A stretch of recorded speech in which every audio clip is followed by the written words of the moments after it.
One thing I've come to find out is that a lot of business owners don't know the difference between sales and marketing. And on the other hand, a lot of us spend more time on marketing and end up with not much in sales. Then a lot of us too are confused on how to balance both sales and marketing in bringing in clients into our business. So today we're going to address that. This is the Tech Your Business podcast where we break down technology, inform you about the latest in technology to help your business learn more, earn more, and do more. So today is a guest episode. We're having a lot of guest episodes, and today's guest would be Angela Frank. And we'll be talking about, like I said before, marketing and sales. So welcome to the show, Angela. Peter, thank you so much for having me. I'm very excited to be here. Yeah, so I think the first question I'll ask is what's the difference between sales and marketing? Because that's a question a lot of us have. Yeah, I really like that question because a lot of people view them as sort of the same thing. And there's even a section of marketing called growth marketing that groups sales and marketing together, but the two are really different, right? Marketing is one to many communication. You're trying to reach people, usually now online, and you're trying to teach them your messaging and get them into your sales funnels. Sales is one to one communication where you have one person who is interested in purchasing from you, and you're going to help them through that buying process. And that process could look simple, it could be complicated, it really depends on your business. But that difference between one to one and one to many is really the difference between sales and marketing. That's an interesting way of talking about it. So looking at both of them, sales one to many, sales one to one, and marketing one to many.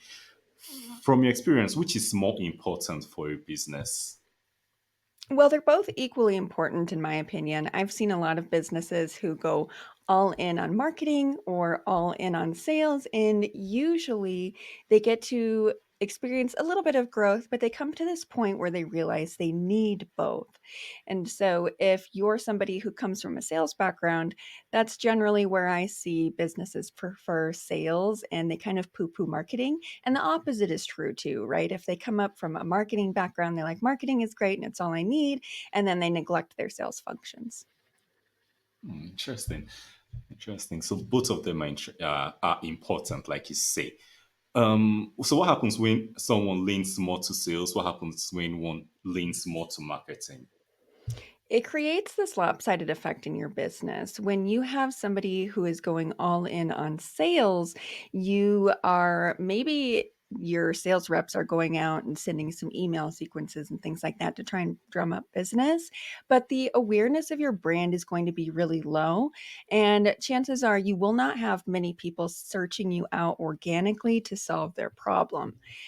Same with marketing, though. If you're talking to a bunch of different people and trying to get them into your funnels, well, now they're in your funnels.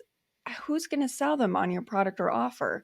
This isn't maybe as relevant for an e commerce business, but if you have any type of service business or a high ticket item that requires a bit more consideration, you need that sales function in your business to be able to take what you're doing and do more with less, which is what I'm all about, right? Doing more or less, yeah. Yeah. So I think anyone listening has gotten a couple of questions I know that bug a lot of us answered. So now let's go back where we should have started from. Can you tell us a bit about you and about your journey so far? Yeah, I'm a fractional chief marketing officer, which basically just means I help run marketing strategy for small businesses. A lot of small businesses need that marketing strategy support, but it doesn't make sense for them to hire a chief marketing officer full time. And so with the fractional model, we're able to produce results for them without that couple 100,000 or more per year commitment, which would be bringing somebody in house full time. And I got my start really in corporate. I had a few marketing director roles, head of growth roles, and I found that a lot of the businesses I was working for didn't need me full time. There just wasn't enough work. And so I was able to transition my role into a fractional role and begin building my business from there. And that's what I do now. Amazing. So I was looking at your profile also. It says you wrote a book called The Marketing Ecosystem. So what inspired you to write that book? Yeah, the book Your Marketing Ecosystem was really inspired by I run a podcast, it's called The Growth Pod, and I had a guest on who talked about the power of writing a short, helpful book. The guest was Mike Capuzzi. If anybody's interested in maybe writing a book for your own business, but I always wanted to write a book, and I didn't really feel like the time was right because one, I didn't really see how it would relate to my business right now. And two, it seemed like a really big project. And so it just didn't add up. But with Mike's Shook method, you're able to create a short, helpful book and one that teaches clients and prospects, but also other people who are just interested in your system, what your process is. And so your marketing ecosystem is my process, and it's the one that I implement in businesses to generate profitable marketing strategies. And so people can read it, they can implement it in their own business, or they can just learn more about my process and they can build that relationship on their own time in a really informative way. Okay, so the tagline for the book is how to market less, right, and sell more. And I think that's one thing that got me really curious, got me really interested because I want to know more about that. How do you market less? How do you sell more? Why do you have to market less? So can Yeah. you just take us through that? Yeah. The concept of market less and sell more really comes from a common phenomenon that I was seeing in different small businesses when I would come in to support their marketing.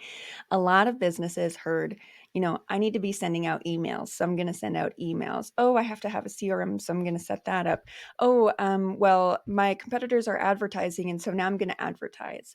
And it comes from this place of, wanting to grow your business, but there's ends up being no through line connecting your marketing efforts. And so that's where this concept of the marketing ecosystem comes from. When you're connecting all of your marketing together into an ecosystem, you're able to create a strategy that produces more results for less money. And so that's where market less and sell more comes from. We're able to scale back the amount that somebody is spending on their marketing programs, but make them more money, which I think that's what everyone wants.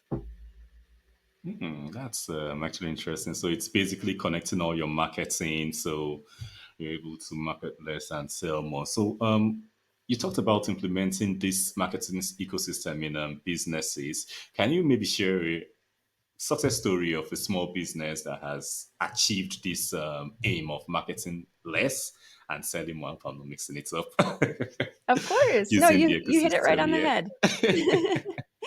head. One of the businesses that I like to share a story because I think it perfectly illustrates this concept of the marketing ecosystem is a fitness equipment company that I worked for. And when I came in, the first thing that I did was look at their data. That's always where I start because the data will tell the truth. And also, if somebody doesn't have data set up, that's priority number one. And so I got in, I was looking at the data of this company, and I realized that their ad agency had been lying to them about the profitability of their ads. This company was spending about $100,000 a month on paid ads.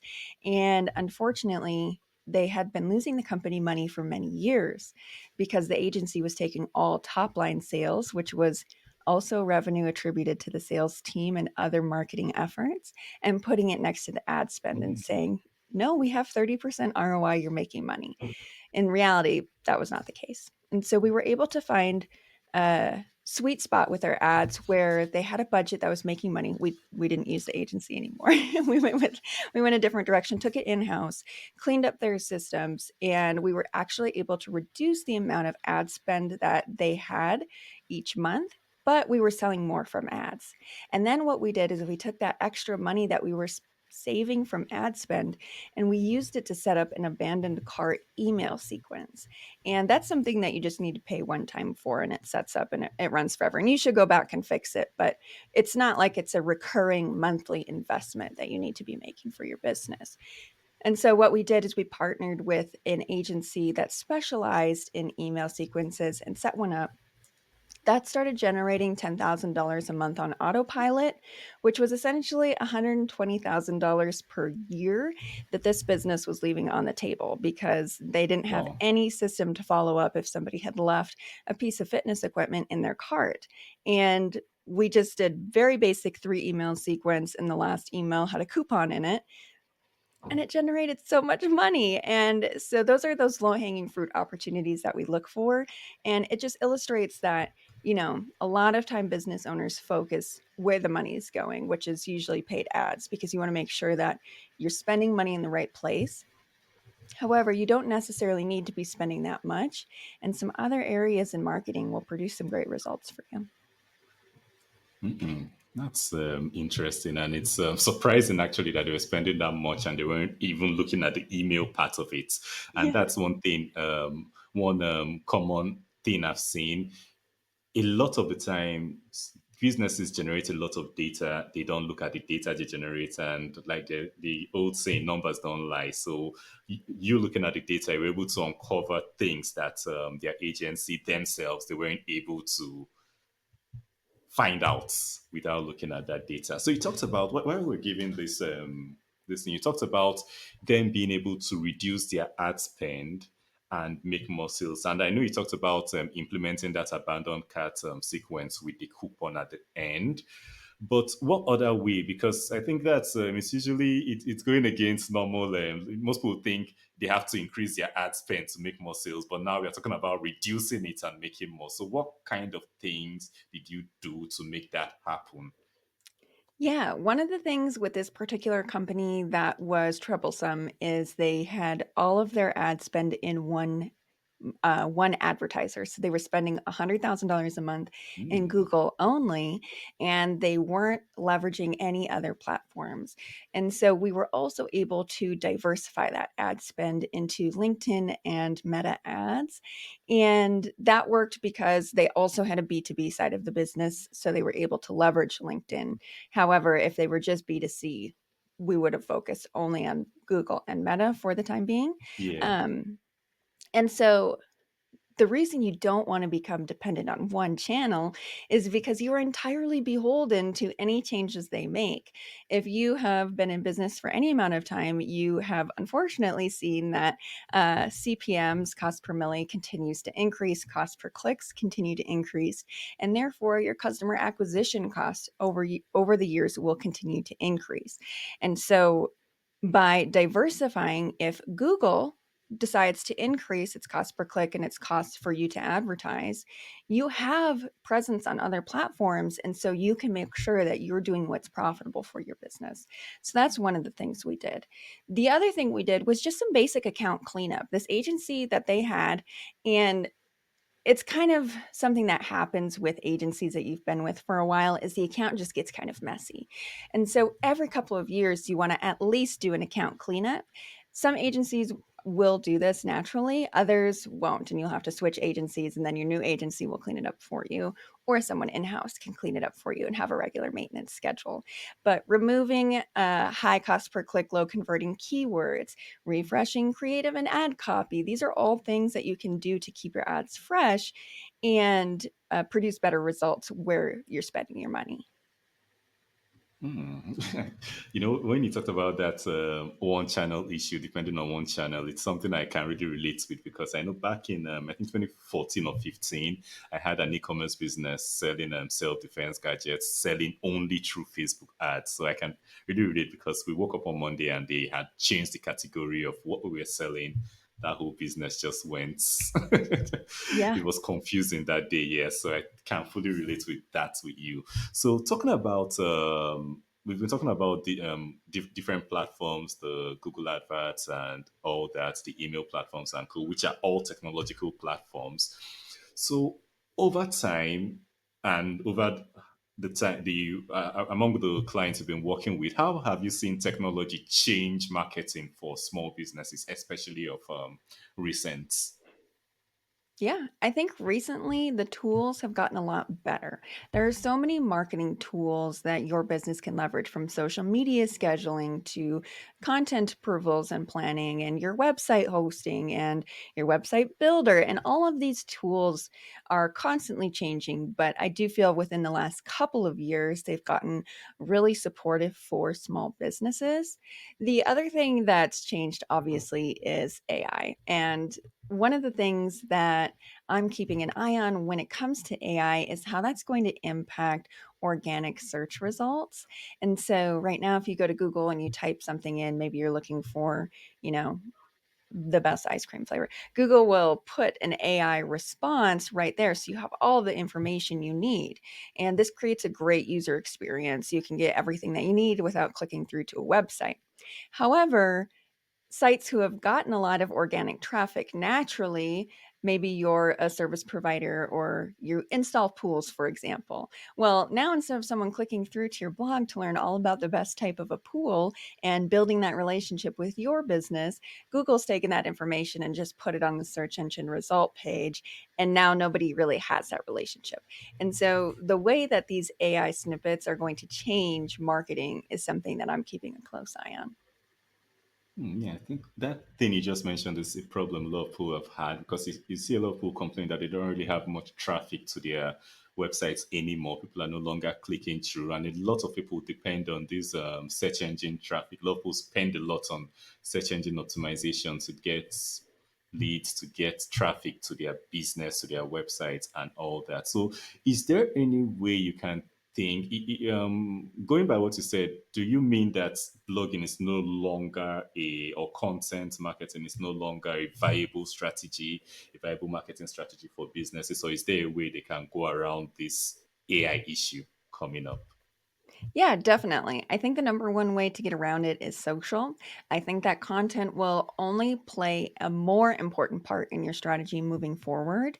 And also, just keep in mind that Google might not completely change organic search. It's just something that you need to keep in mind as you're planning your marketing foundations.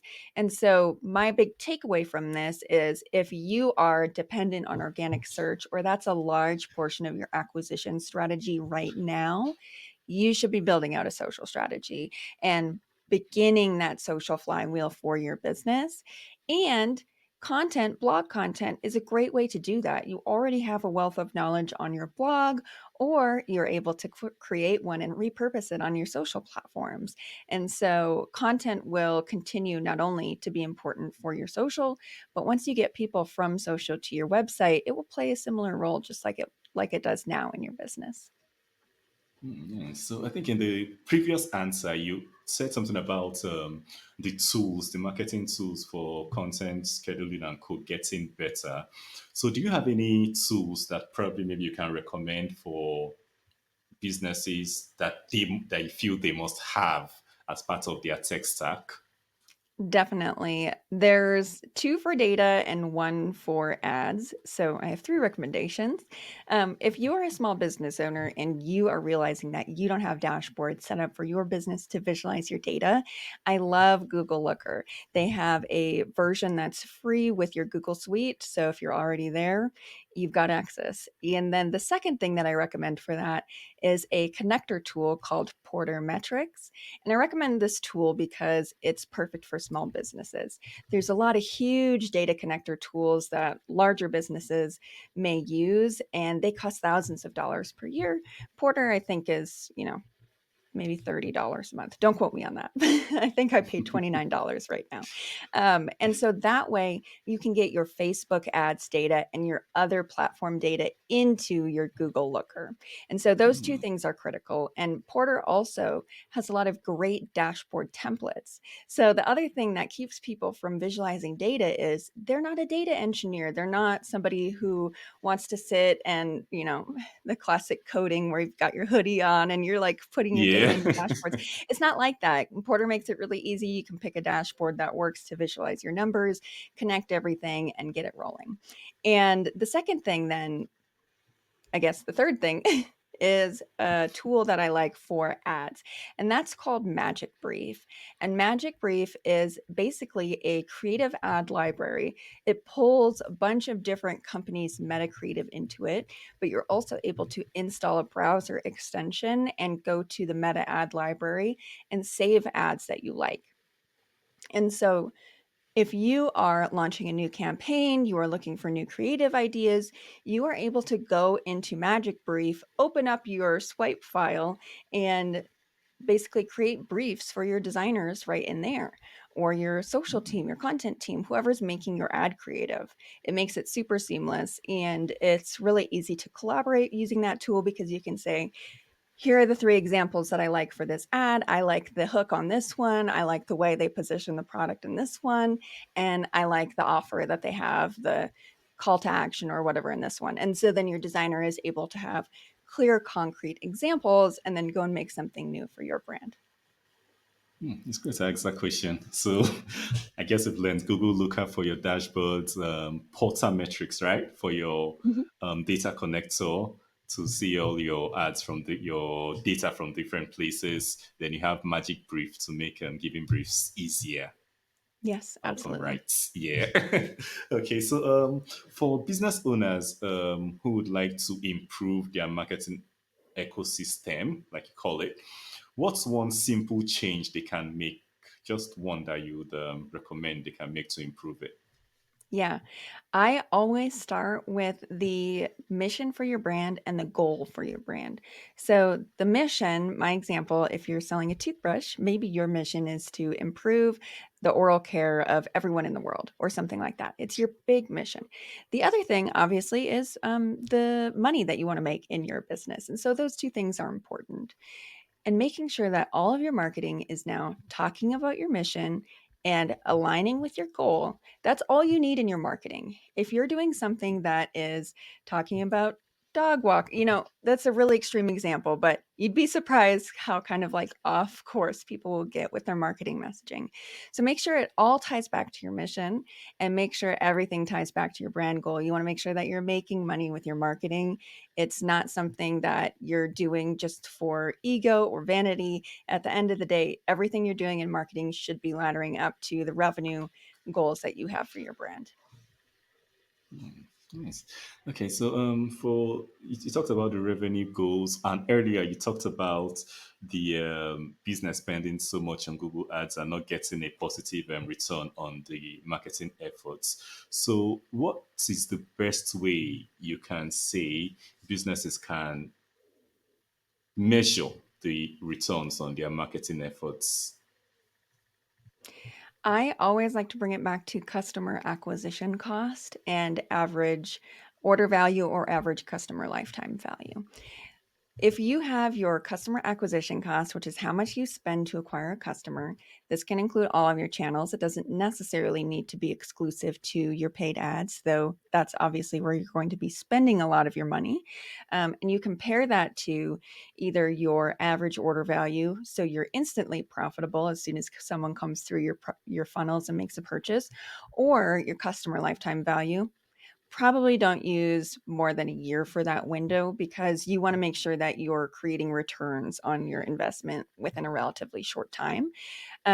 You're able to create a checks and balances system. So if you know that your customer lifetime value for, let's just say, the next 6 months, someone comes in and they spend $5,000 with your business. Well, your customer acquisition cost can be $2,000, $3,000, depending on the overhead for your business. If you have a lot of overhead, maybe it has to be more like $1,000. And so that gives you a really easy measure to check. Maybe somebody in that same instance, someone spends $5,000 with your business, but in their first purchase, they spend 1,000. And so you're like, my goal is to free up some cash flow. And I want to get my customer acquisition costs at $1,000 or less. You have really clear benchmarks to go ahead and measure what you're doing against when you're taking a look at the numbers. Okay, so the customer acquisition cost, the average order value, and the customer lifetime value. And you say we should take the time span of about a year to make a decision on this. So you mentioned AI earlier, and we see a lot of businesses using AI, especially for social media content, for web content, and it's getting to a point where we've seen it so much that we can look at it and know it's AI. So how would you say small businesses can use this AI? Because I know we have to use it. I think not using it would end up wasting a lot of your time and your efforts. How can you use this AI, use this automation without losing your voice, your brand voice, or losing that personal touch? Yeah. At the end of the day, when you're marketing, you are trying to connect and make a connection with another human being. And so if you're putting a robot in between that connection, it doesn't work. Nothing ends up connecting. Like you said, we can sense AI from a mile away now. And so instead, you can leverage AI in your business. And this is how I use it to simplify systems. So if I'm recording a Loom video for a client, Loom AI titles it, adds a description, and that's a couple minutes that I don't have to spend doing that. The other thing that you can use AI for is brainstorming. And so if you are like, I'm a content creator in this niche, or I have a business in this niche and I make content around this topic, what are a few things that I should talk about? That's a really great idea to get the juices flowing if you're having a creative block. The other thing is you can use it as a tool. And so if you have a nice paragraph of copy and you're like, I just don't know how to phrase this sentence, you can ask AI for a few examples and see if there's any you can kind of chop together to make something that sounds like you and not AI. And that way, again, you're using it as a tool, not as a copywriter. And I think that's the most important thing. People don't really want to look at AI images. They want to connect with you as a person or the personality behind your business. If that's not you, you're the face of your brand. And two, they want to make sure that what they're reading and interacting with is from a real person. So make sure you're using AI as a tool and not as a total team member. Yeah, that's actually good advice. Use it as a tool. Don't end up totally relying on it. And I think I believe a lot in that too, because most times when I say businesses want to implement AI and all that, I always say they should have at least a person supervising because AI can do what it likes. AI Yes. most times gives its answers to please you, doesn't depend. It doesn't care whether they are Yeah. right or not. So that happens a lot of the time. So I think the next thing I'll ask is for businesses, let's say maybe businesses who have a tight marketing budget, what are some cost effective strategies that use technology that they can implement to still get results? Yes, I think that the most important thing if your budget is tight is making sure that your website is optimized. And so, a great tool for optimizing your website is Hotjar. And that is a heat mapping site, or that's a heat mapping tool that you just plug into your website and you can see how people are interacting, how far down your website they're scrolling, what buttons they're clicking on, and if any bugs or issues are coming up in your sales funnel. That is a great tool to start with. The other thing is automation tools like Zapier, automated email sequences. Most email service providers have some sort of automation flow built into the email service provider itself. And these sort of things build that foundation for your marketing, but also make sure that it's not taking a bunch of your time when somebody's coming through your funnels. So I think you've dropped a lot of tools. You dropped the Yeah. first sets. Yeah, and now we have Hotjar, we have Yeah. Zapier. And so I think people leave the episode with a lot of things to try. And yeah, and I think that's important. So making sure your website is optimized, making sure you're not wasting the efforts of the people who come on the website. You don't have a website that they come in and they don't know what they're meant to be doing and they leave. So I Yes. think that's really good advice when you have a tight budget. So you've worked with a couple of businesses and a couple of people. What's the most common misconception or misconception that you've seen them have about digital marketing? One of the things that has consistently been a teaching moment for me when I'm working with clients is the focus on the fundamentals of marketing and how important that is, and how much more important that is than these things that are like growth hacking methods, which is like the shiny new tool or trick that some guru is teaching about that's promising great returns. The the way that we market now in the digital age, while the tools and the platforms and everything are different, the fundamentals of marketing haven't changed since, the Mad Men days. It's all about making sure that you're correctly positioning your offer, you're talking to the right people, and you're able to get people into your systems and interested in your offerings. And so those things are what's most important in any marketing department. And then the tools and tricks and things, those do change and evolve over time, but you can't just take a little tool or snippet from a guru and plug it into your business and have it work if you're missing these fundamental portions of your marketing strategy, making sure that you have a compelling offer, you have clear positioning, and you're talking to the right people. You have a convincing offer, you have clear positioning, and you're talking to the right people. That's more important than these fads, these tools, the shiny things that we have all over. And Absolutely. totally agree with that. So,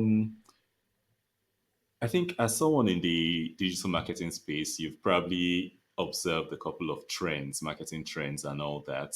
So, looking forward in the near future, what marketing trends do you feel that businesses should be aware of or at least pay attention to?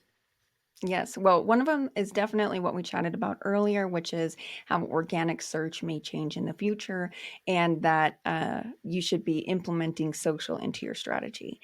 In addition to that, I think brands are going to be a lot more personal. And so people are going to continue to find individuals that they want to do business with that they relate to. And that could be companies that they relate to who share the same values and purposes as they do. But just in reality, bringing that human element into your business in the digital age is going to be so much more important. So make sure that you have either a brand, somebody who's the face of your brand, or a couple different people who are the face of your brand, and make sure that you are highlighting them in your social content and your blog content and allowing people to create those relationships with the people who are the faces behind your brand. Great. So that's good advice. And that leads me to the next question, which is another piece of advice. What's the one biggest piece of advice you would give to a business owner who is feeling overwhelmed by their marketing? You already said they should market less and sell more. So probably they're doing a lot of marketing and all that, and they're overwhelmed because probably it's not bringing enough results and all that. So what's the one piece of advice that you feel will be most important to them? Yeah, my one piece advice for someone who is overwhelmed with their marketing is that it's okay to scale back the number of things that you're doing. And usually that produces better results. So, by making sure that your focus is first things first on your messaging and the people that you're trying to get to and the positioning of your product, those three things we just mentioned are really important. Once you have that, then shift your focus onto your website and make sure that all of that is prevalent in your website and that you're setting up your sales funnels. Then move your focus to, for example, email to set up your automations. And it's this step by step progress that you will be making as an entrepreneur who that will set your business up for success. You might see a competitor doing everything all at once and you feel like you're falling behind, but chances are what they're building is on a shifty foundation, and what you're doing is focusing on building that sustainable, scalable, profitable marketing foundation for your business. And so, even though it may feel slower in the short term, you're going to zoom past your competition because they haven't taken the time to build their foundation. Okay, so I think that is basically it's okay to scale back and go back to the fundamentals, like you mentioned earlier, which are your messaging, the people you're trying to reach, and your positioning of your offer and co. So I think if anyone's overwhelmed, I think you've heard the advice. You can just rewind a bit and listen again, so so you can reduce your overwhelm. So is there anything I haven't talked about that you would like to share with the audience that you feel would be important to the audience? That's a great question. I think that I'll just bring it back to what we just said. It's okay to do less, and that will usually produce better results for your business. Amazing. Okay, so how best can listeners reach you if they want to talk more about this topic we're talking about? Talk about their marketing ecosystem. If you want to learn more about marketing, less and selling more, if they want to just do more with their businesses, how what's the best way they can reach you? Do you have any resource to direct them to? Yes, of course. And if it's okay with you, Peter, I have a free offer for your listeners, Hmm. which is a free digital copy of the book. You can get it at yourbrand.evolved.com/free book. That's one word, free book. And you'll get a free digital copy. You can also request a free physical copy of the book. You just need to pay a little bit in shipping, and I'll send it to you. And the book shares about everything that we chatted about today, how you can make sure that you're doing more with less, how to set up your data dashboards, how to look at your numbers to make sure that you're investing in the right places in your business. And it's meant to be a no nonsense guide. And when you get the book, you also get access to a resource portal that's totally free. It has all my swipe files and resources. And so, if this is something that you're thinking about implementing in your business, you have all the tools you need. And of course, if you are reading about the ecosystem and you want some more support, there is a free brand evolution audit as well. And so, we can chat. I'll take a look at your marketing and let you know where the opportunities are. Again, something that I do just to provide value to you. All right. So for the listeners, you've heard it. If you want to reach out to Angela, you have the free book, yourbrand.evolved.com/free book, one word. It's going to be on the screen. It's going to be on the show notes for a free copy of this. A free soft copy of the book, and also you heard if you want a hard copy, physical copy, because that's what I prefer. I don't like ebooks that much.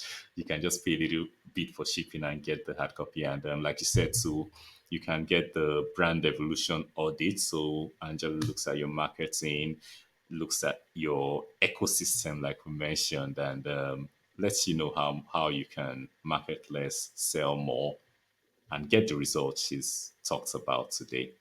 So thank you so much for coming on the show today, Angela. Peter, thank you so much. I really enjoyed our conversation.